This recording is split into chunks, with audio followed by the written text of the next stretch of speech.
sehingga kita semuanya bisa melaksanakan KBM kembali di sekolah kita tercinta ini dengan keadaan sehat, dengan baik dan lancar. Baik anak-anakku, sebelum kita mulai pembelajaran kita pada kesempatan pagi hari ini, mari kita awali dengan bacaan basmalah bersama. Bismillahirrahmanirrahim. Baik, sebelum Bapak mulai, saya absen dulu. Mas Ahmad Nafiun, Mbak Alia. Baik anak-anakku semuanya, pada pertemuan yang kedua ini Bapak ingin mengulas kembali materi kita pada pertemuan yang lalu. Pertemuan yang lalu kita bahas tentang pernikahan, ya, ada pengertian pernikahan, kemudian ada hukum-hukum pernikahan, terus ada tujuan pernikahan dan juga dalil-dalil tentang pernikahan. Sebelumnya Bapak ingin mereview dulu sejauh mana pemahaman kalian terhadap materi yang Bapak sampaikan pada pertemuan minggu kemarin. Coba, apa sih pernikahan itu? Definisi pernikahan itu apa? Coba Mas Aldi, coba Mas. Definisi pernikahan. Pernikahan adalah akad yang mengharapkan pergaulan antara laki-laki dan perempuan yang bukan mahramnya. Dan dari akad itu juga muncul hak dan kewajiban yang mesti dipenuhi masing-masing pasangan. Oke, bagus. Jadi yang namanya pernikahan itu adalah akad yang menghalalkan hubungan antara pasangan suami dan istri dan timbul di antara mereka ada hak dan kewajiban. Oke, bagus untuk Mas Aldi. Bagaimana hukum tentang pernikahan, Mbak Afiatun? Hukum asal menikah adalah sunnah, kemudian terbagi menjadi 5, yaitu wajib, sunnah, mubah, makruh, dan halal. Oke, very good untuk Mbak Afiatun, masih ingat ya bahwa hukum pernikahan itu asalnya adalah sunnah, tapi kemudian berkembang menjadi 5, ada wajib, ada mubah, ada makruh, ada haram, ya seperti itu. Coba bagaimana nikah itu dikatakan wajib? Coba Mas Jack, nikah hukumnya wajib bagaimana Mas Jack?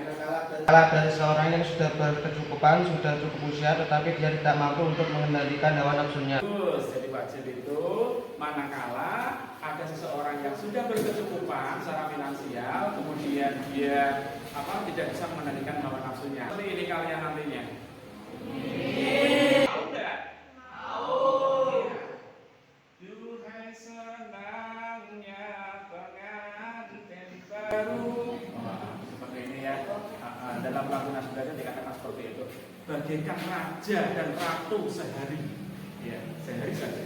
Ya, mereka ibarat raja dan ratu sehari. Semua orang pasti menginginkan pernikahan mereka digelar secara sakral, tidak harus mewah, tidak harus mahal, tapi paling tidak ada hikmah, ya, ada rasa hikmah di situ. Iya. Dan perlu anak-anak ketahui bahwa mahar, ya, ini ya. Ini namanya apa tadi? Namanya apa tadi? Ini namanya? Mahar, ya. Mahar dalam pernikahan itu hukumnya wajib. Ya, meskipun tidak masuk dalam syarat dan rukun, tetapi mahar di sini hukumnya adalah wajib. Apapun bentuk maharnya tidak masalah, yang penting di situ ada. Ya. Tapi melaksanakan akad nikah, ya, maka di situ ada timbul hak dan kewajiban antara suami dan istri. Mereka harus bisa menghargai satu sama lain kalau rumah tangga mereka ingin berjalan dengan baik. Ya. Ego masing-masing sementara tinggalkan dulu. Ya. Kemudian setelah ada komunikasi yang baik, ada hak dan kewajiban ditunaikan dengan baik oleh suami istri, maka berikutnya, ya, tadi tujuan pernikahan menciptakan keluarga yang sakinah, mawaddah, warahmah akan tercapai sehingga mereka punya keturunan yang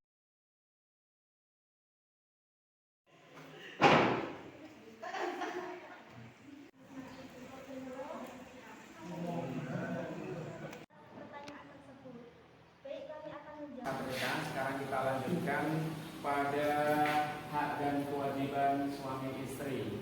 Di awal Bapak sudah menyinggung bahwa apa yang menjadi hak suami itu adalah kewajiban istri, dan apa yang menjadi hak istri itu adalah kewajiban suami.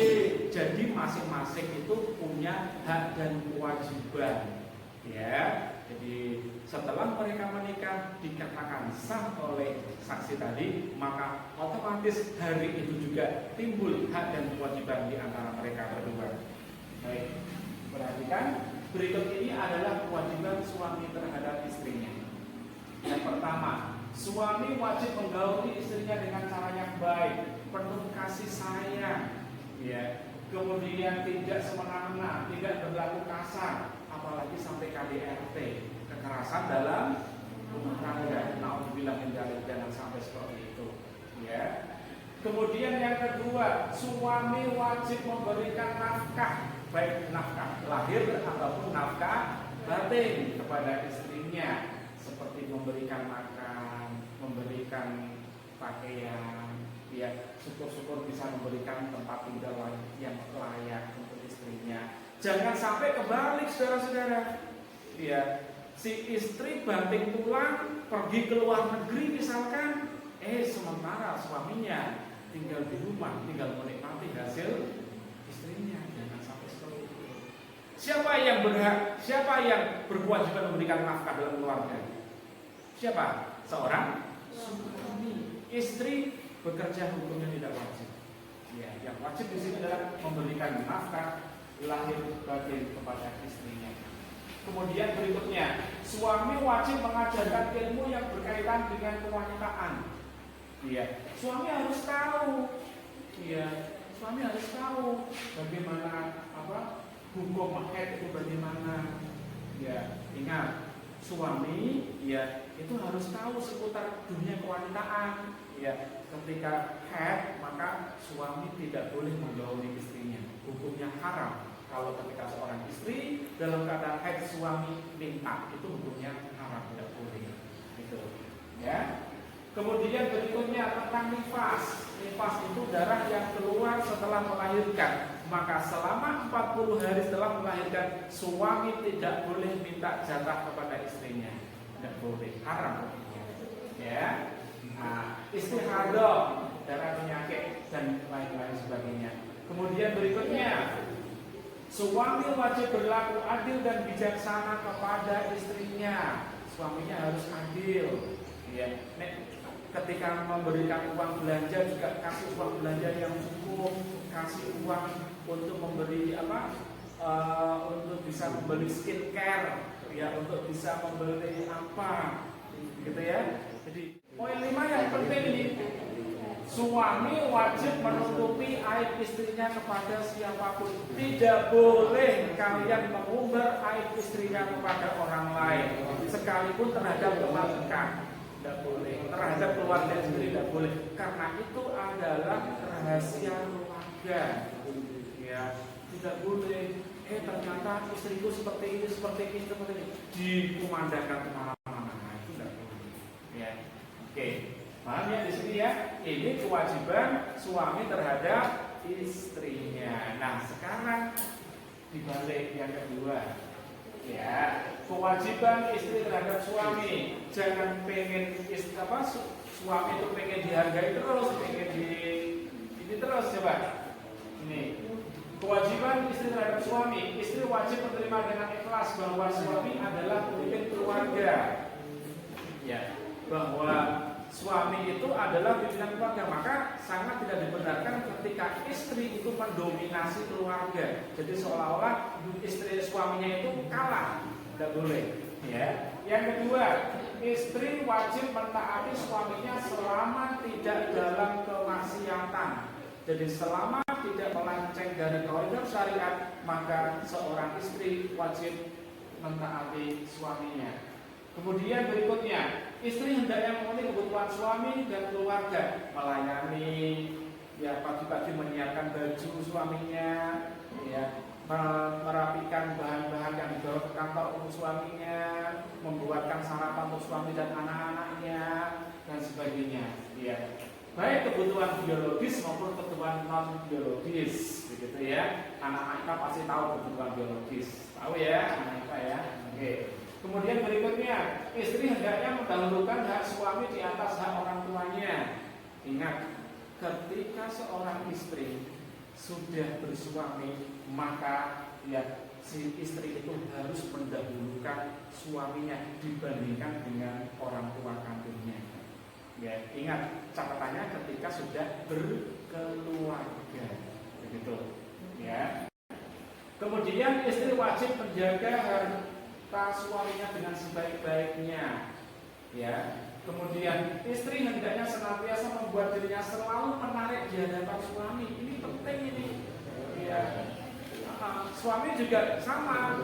Bagaimana bisa mempercantik istrinya? Dibelikan skincare, dibelikan apa? Gak usah mahal-mahal lah. Sekelas MS Glow atau sekelas apa, tidak apa-apa. Ya. Dan yang terakhir, istri wajib menjaga kehormatan suami selama-lamanya. Tidak boleh aib suami, tidak boleh kejelekan suami itu diumbar kemana-mana. Ya, ingat, itu rahasia perusahaan, itu rahasia dapur keluarga, tidak boleh diumbar kemana-mana.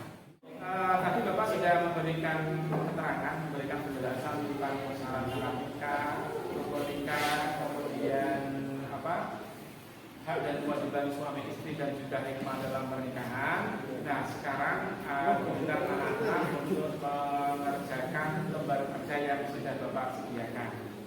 Bisa disiapkan alat tulisnya, nanti bisa dijawab dengan baik.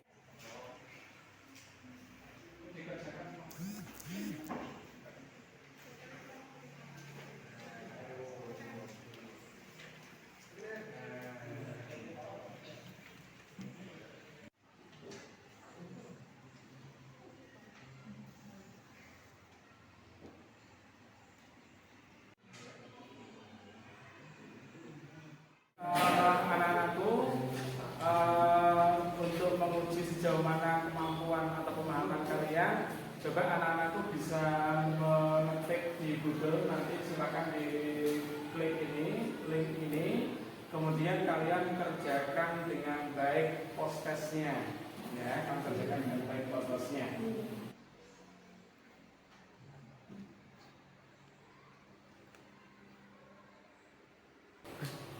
Anak-anakku yang Bapak banggakan, demikianlah pembelajaran kita pada kesempatan hari ini. Yang kita bisa ambil kesimpulan, yang pertama, rukun nikah itu ada 5. Yang pertama calon suami, yang kedua calon istri, yang ketiga wali dalam pernikahan, yang keempat itu ada 2 orang saksi, dan yang kelima sighar, ikat, akad, ijab, dan qabul.